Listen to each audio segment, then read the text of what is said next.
civil, criminal, and special proceedings. I have never heard, apart from my own individual experience, I've never heard of a civil case where there are several causes of action, where the lawyer suddenly says to the judge, I'm sorry, Your Honor, I've made a mistake. I now want to withdraw or drop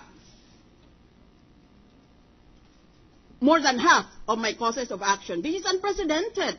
That is why I feel obliged as Senator Judge to enter into the record my very serious concern about this development.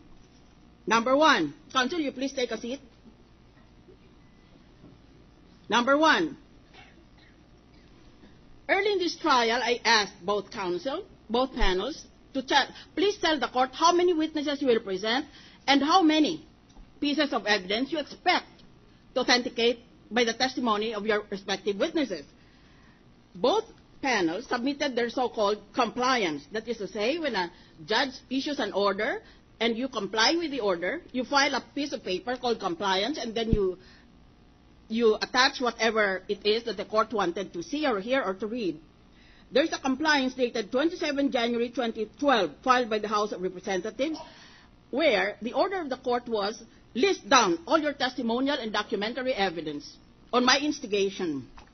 And I have this copy of the compliance by the House of Representatives. Number one, Article 1, partiality to Mrs. Arroyo in Supreme Court decisions. Testimonial evidence, 6 witnesses.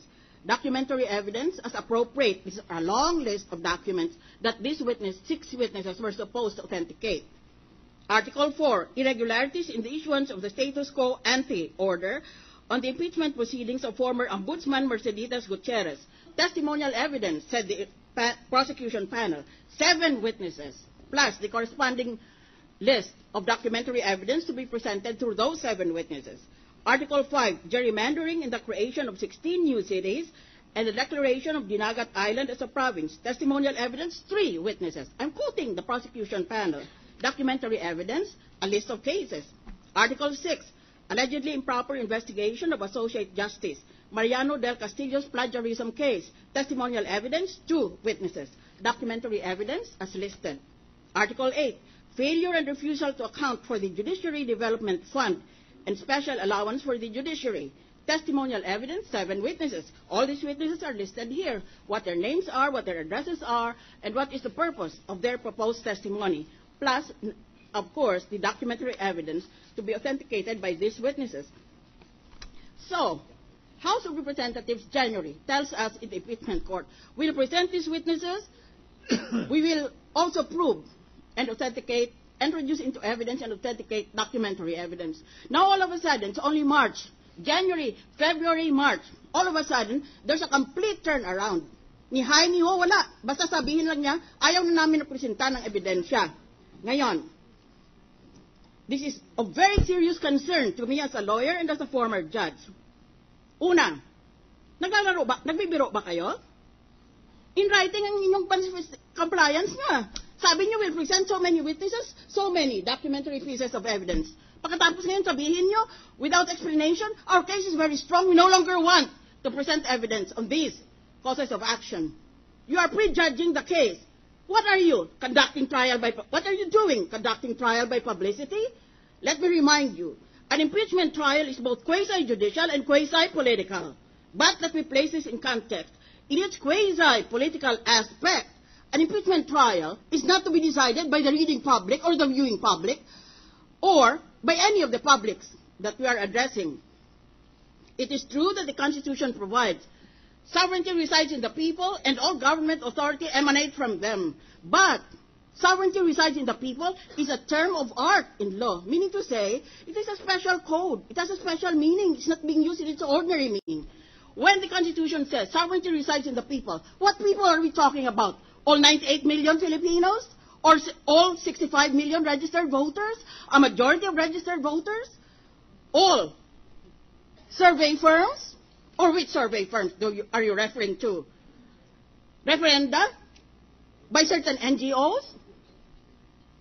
Referenda and surveys in certain campuses? No. This is not a direct democracy and we are not in Athens. The people are not going to decide this case. It is the Supreme Court and it is the High Court of Impeachment, this Senate. and the Senate alone that will decide this case. We are going to hold ourselves immaculate of all the propaganda that you are distributing abroad, meaning to say outside of this courtroom. Mapropagadize kayo sa gusto ninyo. Walang epekto yan. Ngayon, hindi naman ito, as I said, hindi ito direct democracy. Representative democracy ito. We, the impeachment court, are the representatives of the people. We have to be chosen by the Constitution to exercise the sovereign powers of the sovereign people in making a decision on the impeachment trial. Kaya galang naman ninyo kami. When I heard this news yesterday, I felt like creeping back into bed and adopting a fetal position, which is the normal reaction of any sane person when he is faced with a world that is crumbling around him. I no longer know what universe I am in, because I've spent 5 years of my miserable adult life in trial court day after day after day, hearing civil, criminal cases, and special proceedings. But I've never seen this done to a judge before. Ngayon, first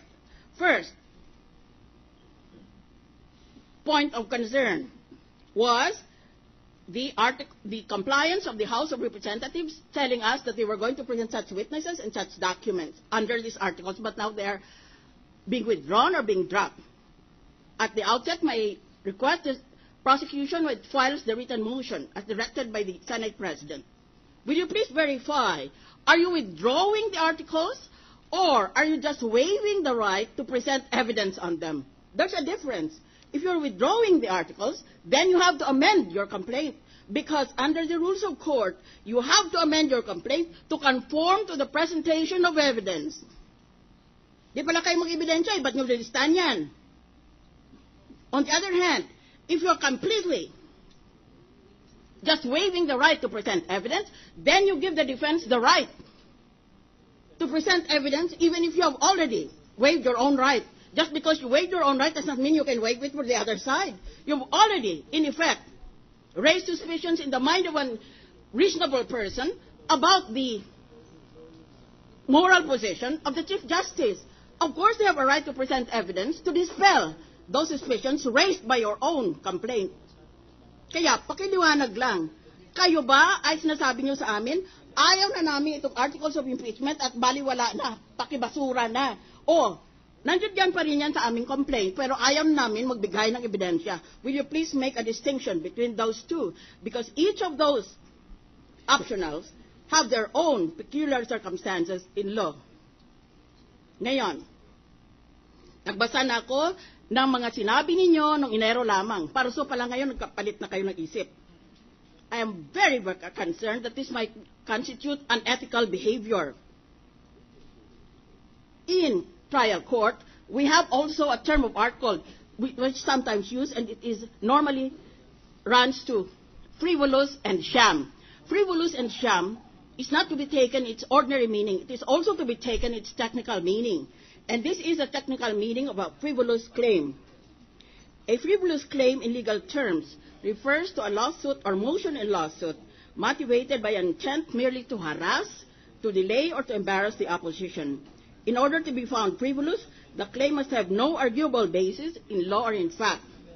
Ngayon, let me remind you, prosecutors of the prosecution panel, of your code of professional responsibility, kung abogado kayo, Canon 10, a lawyer owes candor, fairness, and good faith to the court.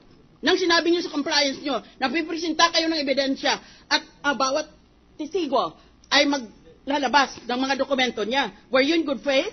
Because now you turn around and say you don't want to do that. Canon 10, a lawyer owes candor, fairness, and good faith to the court. Rule 10.01.